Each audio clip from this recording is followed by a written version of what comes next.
Revenge ಈ ಮಾತಿಗೆ ವಿರಾಟ್ ಮತ್ತು ಆರ್ಸಿಬಿ ಡಿಕ್ಷನರಿಯಲ್ಲಿ ಬಹಳ ಅರ್ಥವಿದೆ.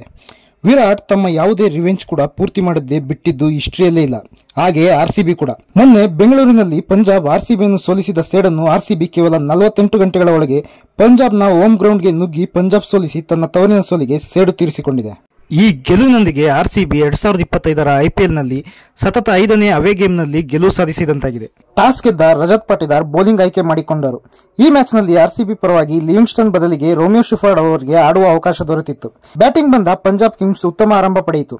ಪಂಜಾಬ್ನ ಓಪನರ್ಗಳಾದ ಪ್ರಿಯಾಂಶ್ ಆರ್ಯ ಹಾಗೂ ಪ್ರಭು ಸಿಮ್ರಾನ್ ಸಿಂಗ್ 4.2 ಓವರ್ಗಳಲ್ಲಿ 42 ರನ್ಗಳ ಜೊತೆ ಆಟ ಆಡಿದರು. 22 ರನ್ ಗಳಿಸಿದ್ದ ಪ್ರಿಯಾಂಶ್ ಆರ್ಯ ಮತ್ತು 33 ರನ್ ಗಳಿಸಿದ ಪ್ರಭು ಸಿಮ್ರಾನ್ ಸಿಂಗ್ ಅವರನ್ನು ಬ್ಯಾಕ್ ಟು ಬ್ಯಾಕ್ ಔಟ್ ಮಾಡಿ ಕೃನಾಲ್ ಪಾಂಡ್ಯ ಮಿಂಚಿದರು. ಇಲ್ಲಿಂದ ಆರ್ಸಿಬಿ ಇಡೀ ಪಂದ್ಯವನ್ನು ತನ್ನ ಕಂಟ್ರೋಲ್ಗೆ ತೆಗೆದುಕೊಂಡಿತ್ತು. ರೋಮಿಯೋ ಶಿಫರ್ಡ್ ತಾವು ಹಾಕಿದ ಮೊದಲ ಓವರ್ನಲ್ಲಿ ಪಂಜಾಬ್ ಕ್ಯಾಪ್ಟನ್ ಶ್ರೇಯಸ್ ಅಯ್ಯರ್ ಅವರನ್ನು ಔಟ್ ಮಾಡಿದರು. ಇನ್ನು ಸುಯೇಶ್ ಶರ್ಮಾ ಒಂದೇ ಓವರ್ನಲ್ಲಿ 2 ವಿಕೆಟ್ಗಳನ್ನು ಬೇಟೆಯಾಡಿ ಮಿಡಲ್ ಓವರ್ಗಳಲ್ಲಿ ಪಂಜಾಬ್ ಹೆಚ್ಚು ರನ್ ಗಳಿಸದಂತೆ ಅವರ ರನ್ ವೇಗಕ್ಕೆ ಬ್ರೇಕ್ ಹಾಕಿದ್ದರು. ಈ ಮ್ಯಾಚ್ನಲ್ಲಿ ಆರ್ಸಿಬಿಯ ಫಾಸ್ಟ್ ಬೌಲರ್ಗಳಾದ ಹೇಜಲ್ವುಡ್ ಮತ್ತು ಭುವನೇಶ್ವರ್ ಕುಮಾರ್ ಒಂದೇ ಒಂದು ವಿಕೆಟ್ ಪಡೆಯಲಿಲ್ಲ. ಆದರೆ ಡೆತ್ ಓವರ್ಗಳಾದ 16ರಿಂದ 20ನೇ ಓವರ್ವರೆಗೆ ಇವರಿಬ್ಬರು ಮಾಡಿದ ಡೆತ್ ಬೌಲಿಂಗ್ ಆರ್ಸಿಬಿ ಹಿಸ್ಟ್ರಿಯಲ್ಲೇ ಅತ್ಯುತ್ತಮವಾದ ಬೌಲಿಂಗ್ ಆಗಿತ್ತು. ಇವರಿಬ್ಬರು ಬೌಲಿಂಗ್ ನೋಡಿ commentator Ian bishop this is A hall of fame bowling ಎಂದು ಲೈವ್ ಕಾಮೆಂಟ್ರಿಯಲ್ಲೇ ಹೇಳಿದ್ದರು. ಅಷ್ಟರ ಮಟ್ಟಿಗೆ ಇವರಿಬ್ಬರ ಡೆತ್ ಬೌಲಿಂಗ್ ಇತ್ತು.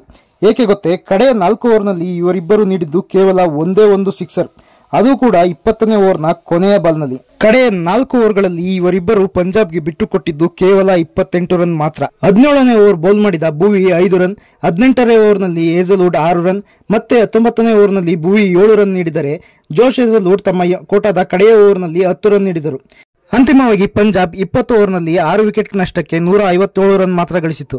ಕೃನಾಲ್ ಮತ್ತು ಸುಯೇಶ್ ಶರ್ಮಾ ತಲಾ 2 ವಿಕೆಟ್ ಪಡೆದರೆ ರೋಮಿಯೋ ಶಿಫರ್ಡ್ 1 ವಿಕೆಟ್ ಪಡೆದುಕೊಂಡಿದ್ದರು.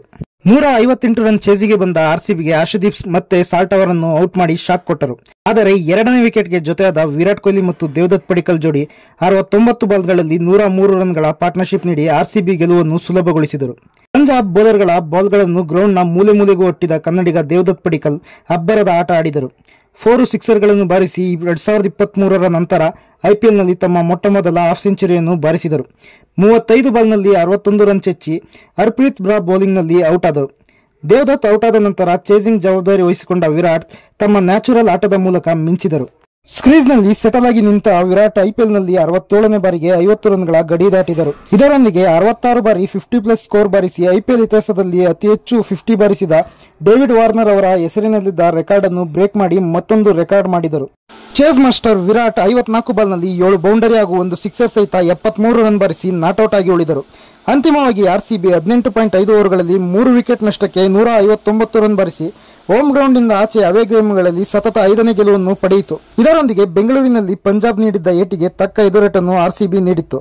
ಕೊಹ್ಲಿ ಮತ್ತೊಂದು ರನ್ ಚೇಸ್ ಅನ್ನು ಯಶಸ್ವಿಯಾಗಿ ಮುಗಿಸಿ ಆರ್ಸಿಬಿಗೆ 2 ಪಾಯಿಂಟ್ಸ್ಗಳನ್ನು ತಂದುಕೊಟ್ಟರು. ಅವರ ಅಮೋಘ ಬ್ಯಾಟಿಂಗ್ಗೆ man of the match award ಕೂಡ ಅವರು ಪಡೆದರು.